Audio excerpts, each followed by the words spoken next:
Hello everyone, how are you all? कैसे हैं आप सब? इस पार्ट में हम इकोनॉमिक का एक इम्पोर्टेंट टॉपिक BOP पे चर्चा करेंगे, बैलेंस ऑफ पेमेंट। सबसे पहले जानेंगे कि बैलेंस ऑफ पेमेंट होता क्या है। तो बैलेंस ऑफ पेमेंट एक प्रकार का अकाउंटिंग स्टेटमेंट है जो क्या करता है, रेसिडेंट्स और रेस्ट ऑफ द वर्ल्ड ये दोनों के बीच में जो इकोनॉमिक ट्रांजैक्शंस होते हैं उसके जो है इकोनॉमिक ट्रांजैक्शन का जो है डाटा जो है वो क्या करता है, प्रोवाइड कराता है,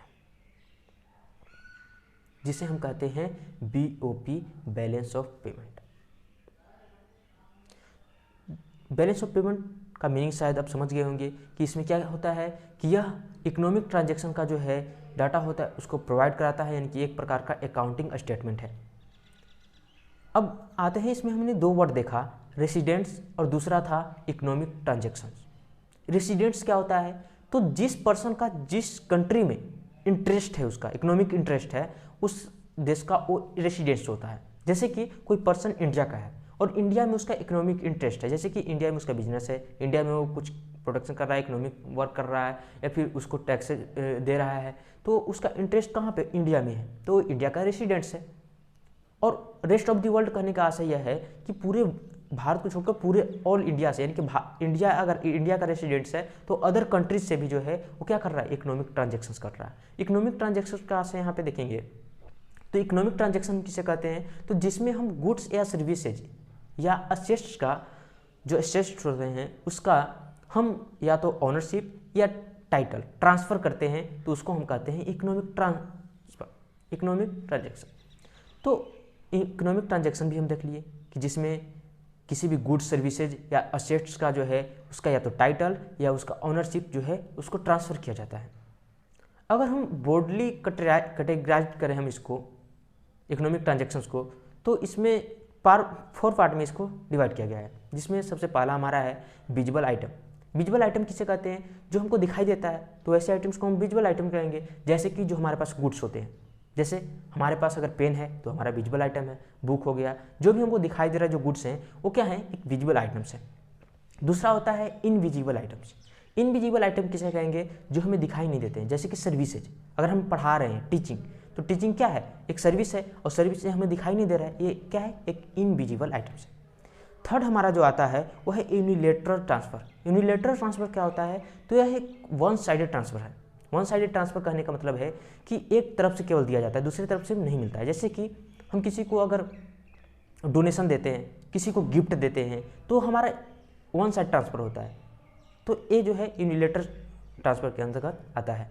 और फोर्थ हमारा जो है कैपिटल ट्रांसफ़र। कैपिटल ट्रांसफ़र में या तो जो लॉन्ग टर्म गुड्स होते हैं उनको अगर हम ट्रांसफ़र कर रहे हैं तो कैपिटल ट्रांसफ़र में, या कैपिटल जो गुड्स हैं उनको अगर हम ट्रांसफ़र कर रहे हैं तो कैपिटल ट्रांसफ़र कराएगा। तो ये हमारा था इकोनॉमिक ट्रांजैक्शन, यानी कि इकोनॉमिक ट्रांजैक्शन जो भी हो रहा है ये एक अगर बात करें तो BOP जो है एक डबल एंट्री सिस्टम है। डबल एंट्री सिस्टम कैसे है, तो इसमें जो हमारा एक्सपोर्ट और इंपोर्ट होता है ये दोनों को इंटर किया जाता है, यानी कि एक कंट्री अदर कंट्री से जो एक्सपोर्ट कर रहा है या जो इंपोर्ट कर रहा है, यानी कि आयात निर्यात जो भी कर रहा है वो दोनों को इसमें एंट्री किया जाता है। जिसमें अगर हम बात करें तो अगर हम एक्सपोर्ट कर रहे हैं तो उसको इनफ्लो बोलते हैं।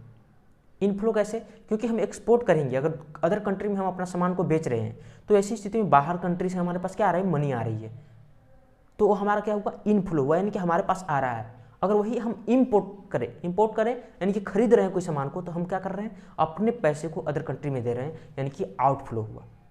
तो जो इनफ्लो होता है उसको हम क्रेडिट कहते हैं और ये हमारा पॉजिटिव साइड को दर्शाता है, और जो हमारा आउटफ्लो होता है जिसको हम डेबिट कहते हैं ये हमारा निगेटिव साइड को दर्शाता है। इसके बाद हम इसके कंपोनेंट्स को अगर देखें तो इसको मेन रूप से 2 इसके कंपोनेंट्स हैं। पहला करेंट अकाउंट, दूसरा है कैपिटल अकाउंट। करेंट अकाउंट क्या होता है, तो करेंट अकाउंट जिसमें जो है एक डाटा प्रोवाइड कराता है, जिसमें विजिबल्स यानी कि गुड्स एंड सर्विसेज का एक डाटा प्रोवाइड कराता है यूनिलेटरल ट्रांसफ़र का, जिसमें गुड्स सर्विसेज एवं यूनिलेटरल ट्रांसफ़र होते हैं। ये तीनों को जो है इसमें अगर जो हो रहा है इसका एक्सपोर्ट और इंपोर्ट, ये दोनों का डाटा प्रोवाइड कराता है, जिसको हम कहते हैं करेंट अकाउंट। और जो हमारा कैपिटल अकाउंट होता है उसमें एसेट्स एंड लायबिलिटी जो होता है उसका ट्रांसफ़र जो है उसमें उसका डाटा जो है प्रोवाइड कराता है, तो उसको हम कहते हैं कैपिटल अकाउंट। तो इस प्रकार से करेंट अकाउंट और कैपिटल अकाउंट 2 टाइप में जो है इसके कंपोनेंट्स होते हैं जो कि मेन रूप से इसको रेफर करते हैं। तो इस प्रकार से हमने इसमें देखा, जैसे कि अगर हम बात करें तो किसी भी कंट्री में अगर इनफ्लो ज़्यादा हो रहा है, चाहे वो गुड्स हो, सर्विसेज हो। यूनिलेटरल ट्रांसफ़र का क्या होता है? यूनिलेटरल ट्रांसफ़र का अगर हम बात करें तो यूनिलेटरल ट्रांसफ़र जिस कंट्री में अगर हो रहा है, अगर हमारे कंट्री को कोई यूनिलेटरल ट्रांसफ़र कर रहा है तो हमारे लिए क्या है, एक तरह से वो पॉजिटिव साइड को दर्शाता है। लेकिन अगर हम करते हैं यूनिलेटरल ट्रांसफ़र, यानी कि दूसरी कंट्री अगर उस बहुत तरह के अगर उसके पास आपदा आ जाता है, तो ऐसी स्थिति में अगर हम किसी को सहायता करते हैं अदर कंट्री को, तो हमारे निगेटिव साइड को दर्शाता है, क्योंकि वो तो हमको वापस मिलेगा नहीं अगर हम हेल्प के रूप में जो है डोनेशन के रूप में उसको दे रहे हैं।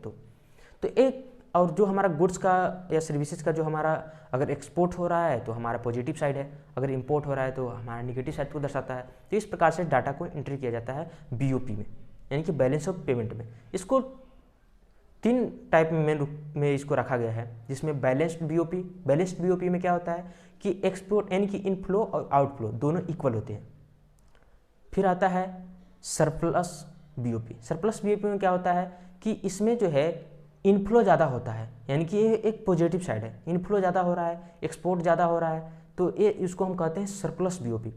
और दूसरा आता है, तीसरा हमारा जो आता है वो डेफिशिएट बीओपी आता है। डेफिशिएट बीओपी में क्या होता है कि उसमें जो हमारा आउटफ्लो ज़्यादा होता है, यानी कि इंपोर्ट ज़्यादा हो रहा है, यानी कि निगेटिव साइड को हमारा दर्शाता है। जब निगेटिव में हम हैं, यानी कि आउटफ्लो जो है हमारा बहुत ज़्यादा हो रहा है, तो ऐसी कंडीशन में हमारा जो दर्शाता है वो उसको हम कहते हैं डेफिशिएट बीओपी।